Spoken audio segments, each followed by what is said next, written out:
Welcome to Dog Training Bytes, the show where canine professionals share their key takeaways, big aha moments, and hardest lessons learned from working with dogs. I'm Mattison, certified dog trainer and behavior consultant, and dogs are my life. Every day I get to coach guardians and other trainers into a deeper understanding of canine behavior. But let's face it, sometimes dog training really bites. And that's okay, because when it does, we learn a lot. This podcast is all about sharing the lessons learned from experience, because the stories of when it got tough or when we made a mistake, that's when we learn the lessons worth learning. And it's time we share those with the world. I'll be talking to dog trainers and other pet professionals about times that working with dogs, well, bit. Not literally. Maybe literally. What's most important here on this show, what did they walk away with? What did they learn? How did it shape their approach today? Welcome to Dog Training Bytes, the show where pet professionals share personal lessons that you won't find in any textbook. I am very excited today to introduce someone who is working hard to bridge the gap between humans and dogs, Matt Beisner.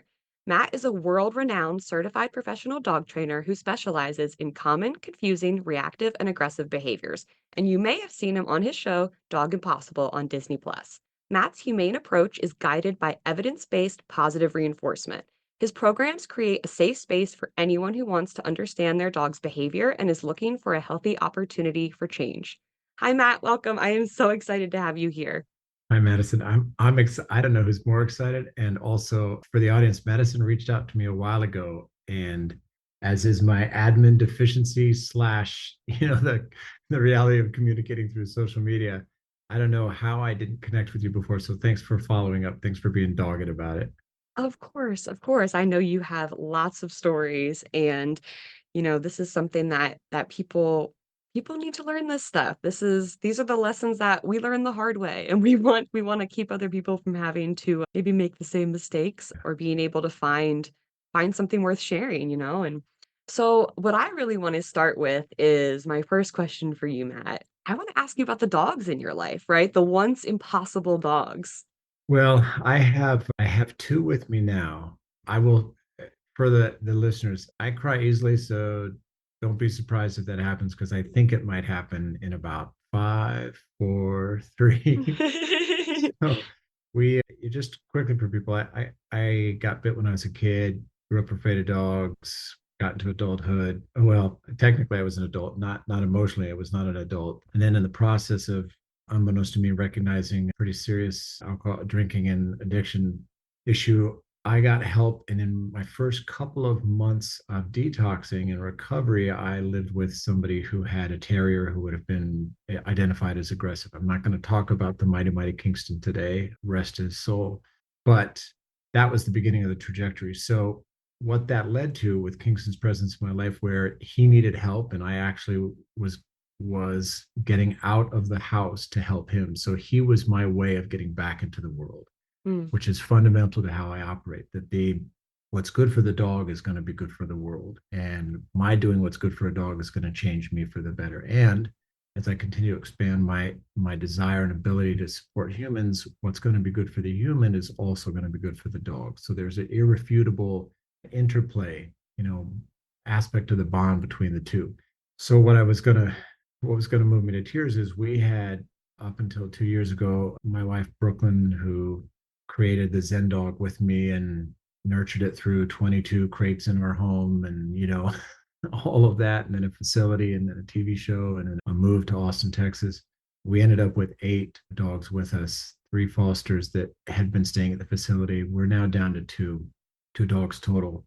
4 of the dogs, let's say 2 of the dogs were rehomed and are landed in forever homes, and then 4 have passed. So we're down to 2. So we've lost 4 in the last 3 years. And as anybody knows who goes through it, wouldn't trade it, and wouldn't trade how much I care, and which is, equivalent to the depth of the pain with it. And so there are 2 with me left. One, the venerable Nama. And if anybody watches Dog Impossible, Nama is the coffee colored pit bull who loves everybody and is just one of those genius dogs that you're fortunate to meet that lets you call her yours, But the one I want to speak to specifically is my blue nose pity mix, who's right behind me, Deja Blue. And that's why we named her that, because she's a blue nose and we're kind of geeky like that. And what's happening for me with Deja is quite astounding. So my trajectory as a trainer, I've talked about that a lot. I guess I'm 15 years into the work, and I've gone through all kinds of methods and approaches and lack of information and misinformation and like fact grabbing and then building a case, an entire approach around that. And at this point, I'm grateful to have had the kind of support where I can learn and see things differently and am better equipped to meet a dog where they're at.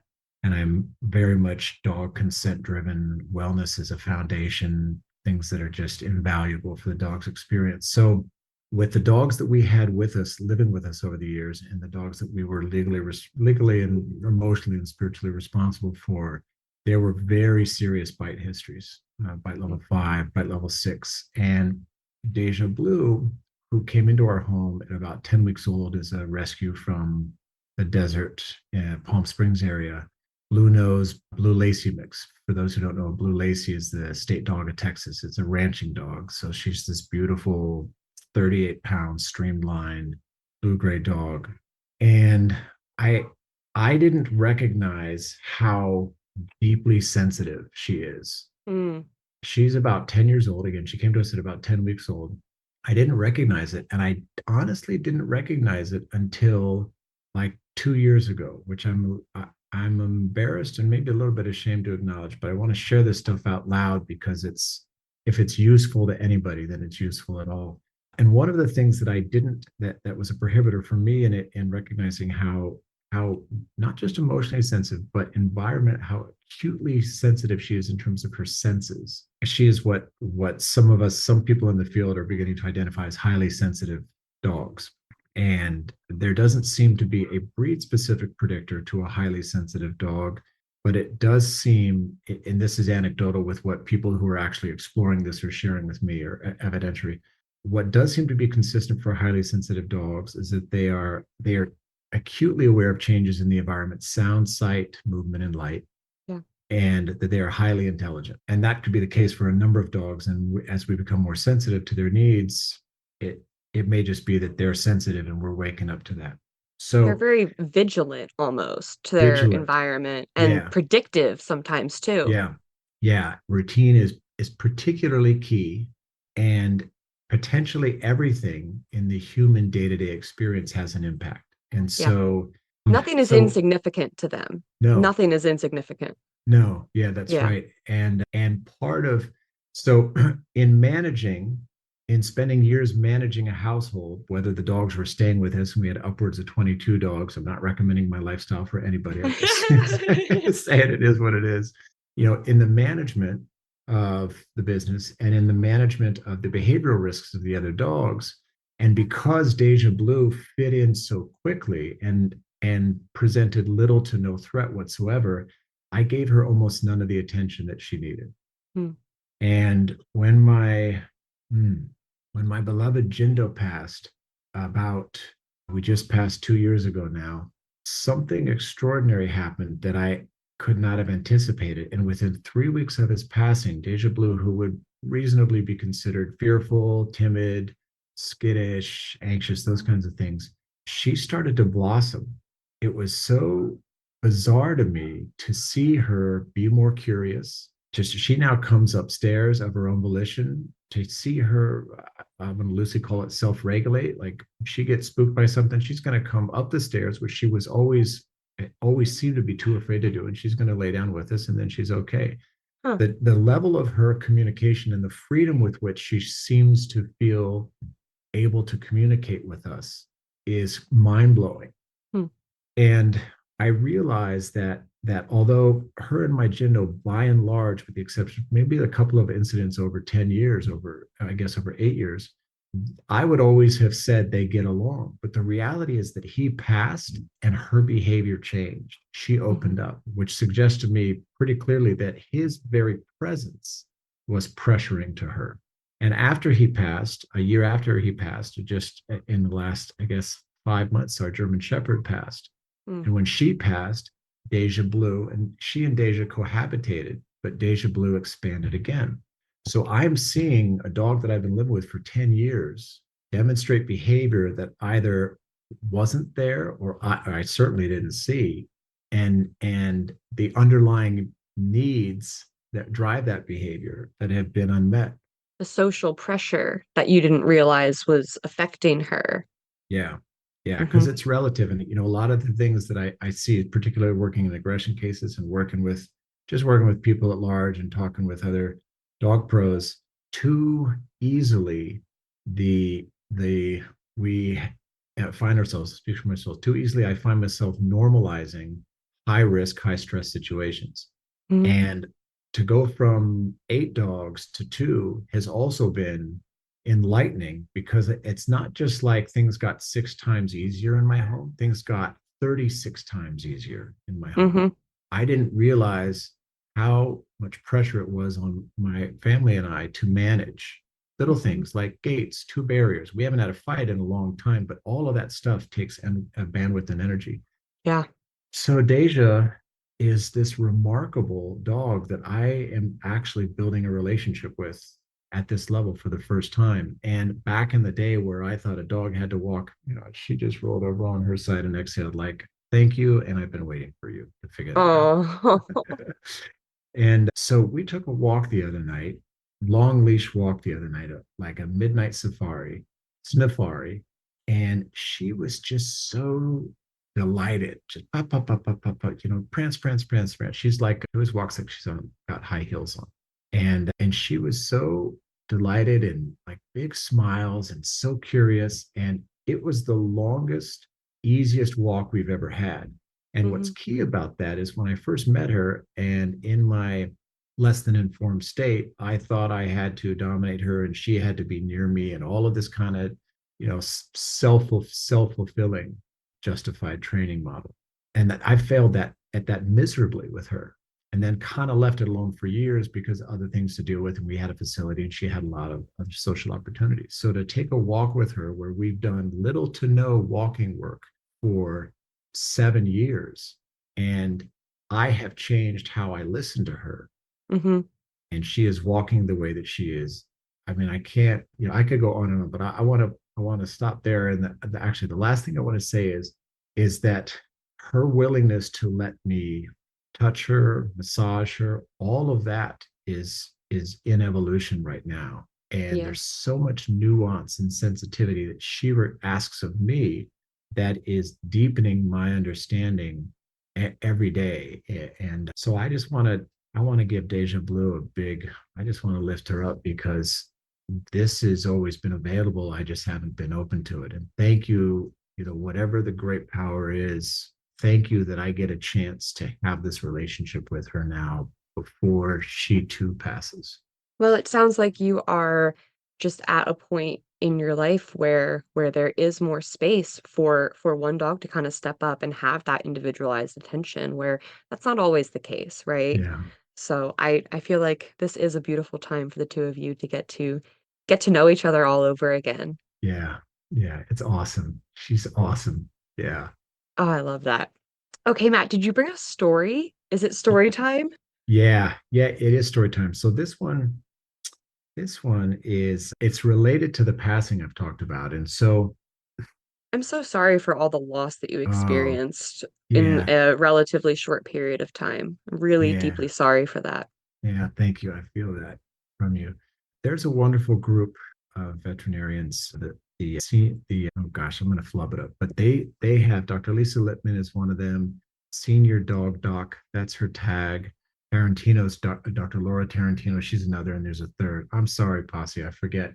But I've been talking with Dr. Lisa Lippman for a while, Lippman, and she had talked to me about anticipatory grief, and I didn't know anything about that. And when I attended when our Husky Wolf Pierre passed, I started to attend their groups, and that was another life changing experience. And when they mentioned anticipatory grief, as the following dogs were getting ready to pass, I was available to that experience.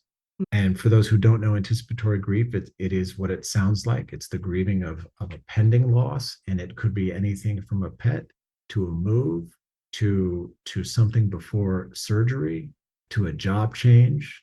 And Yeah. it is a natural and normal and healthy way for the individual being to process the experience, as opposed to my way, or the way that's commonly recommended. The way my way was is just, they're still here. Why aren't you focusing on them being here? But the reality Right. is it's all part of it.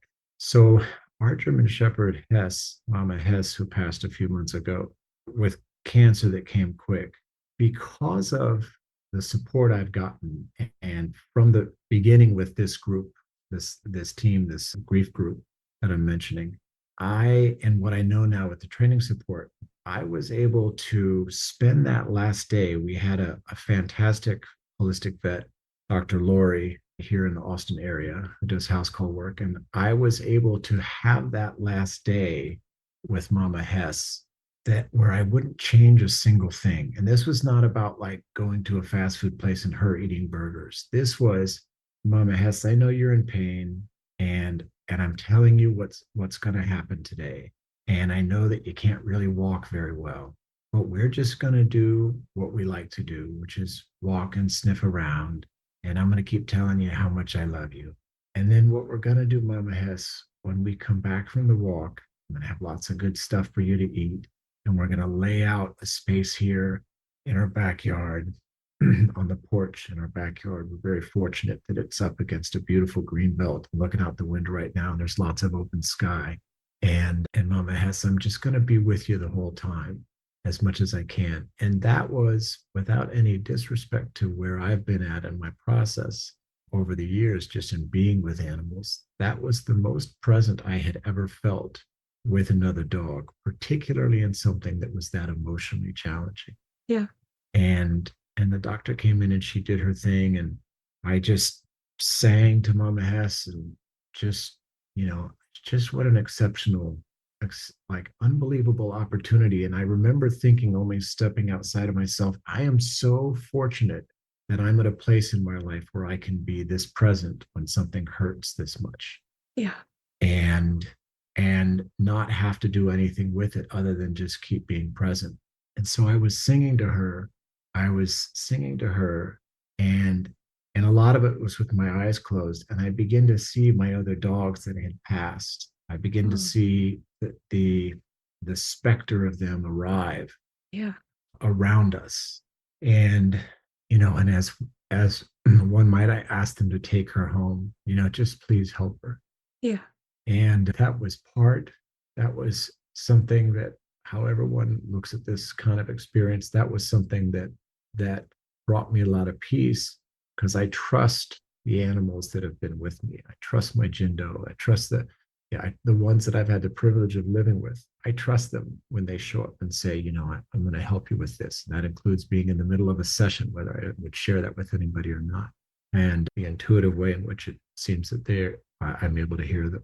So Mama has passed, and I wouldn't change a thing. And I did ask selfishly, just for something to let me know, to let our family and I know that she was okay.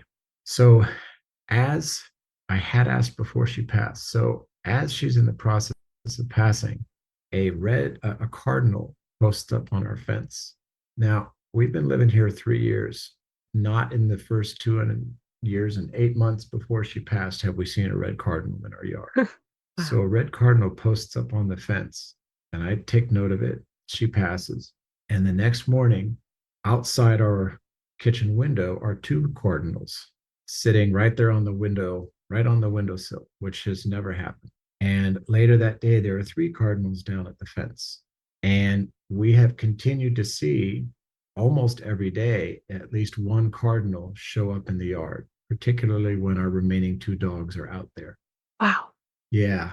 And my wife Brooke likes to think too that one of the cardinals is her dad, who just wants to show up too, and not for me to say that that's not there. And then I have found myself in environments. I was working with a really intense situation, intense case in Florida, and I'm working in somebody's backyard with this dog, and a cardinal appears. And I asked the local people, "Do you usually have cardinals around here?" No, I never seen a cardinal in this yard. And Wow. I'm dropping my daughter off at school recently, and I drop her off, and as I'm dropping her off, there's a cardinal flying in with us. And I asked her, you normally see cardinals around here? No, we don't. As I'm leaving, dropping her off from school, the cardinal's flying. So that's my story, and I don't know if I'm sticking to it, but I'm living with it. And you know, just the kind of things that make me grateful that I'm willing to be available to things beyond what I could possibly understand. Yeah. Your ability to be present and appreciate something for what it is, not because of what came before or what comes after, but just for what it is in that moment. I mean, that's something that's hard. It's hard to be living in the present like that. Yeah, it's been a lot of practice, Yeah. and I have become that person that talks to trees and leaves and butterflies and hummingbirds, and and my kids are growing up that way, which is amazing. And it's really an interesting shift to watch. I mean, and I'm sincere about it. I'm not sure how I'm viewed, but I care a lot less about that. But like that's oh, if I want to actually have a relationship with everything around me, I want to be in relationship with everything around me. Yeah. And this might be a huge leap, and depending on who's listening, thank you, and I'm sorry, but it occurred to me recently, after a lot of years of a lot of struggle, that it's possible for me to die in peace. I didn't know that that was an option. I didn't know that that was possible. Everybody, I'm not sick. I don't have a death wish, but I'm just saying, like, that's in the last several months, based on a lot of the growth that I've been given and experienced, I can actually I love to work my training plans backwards. I can actually live as if I am going to die in peace. And that's not how I lived before. I was just trying to be able to pass at my final days feeling less shitty about myself. But I'm operating now from, oh, I can actually go out at peace with myself and the world. So what does that look like now, and how do I do it? Yeah. Well, and I think staying present, that's a huge part of it, right? And that's something that translates to our lives. That's something that translates to our training. That's something that we can give and hopefully translate over to our clients and help them understand how important it is. A lot of the folks that I work with and you work with, they're really struggling with their dogs. Yeah. And it can be hard on a not so good day, Yeah. but to remind them, you get to put this day behind you and wake up each day and try again. Each Yeah. day is a new day. Each day you and your dog have an opportunity to do it all over again, Yeah. and it's just never too late. It's never too late to work towards that piece. Yeah.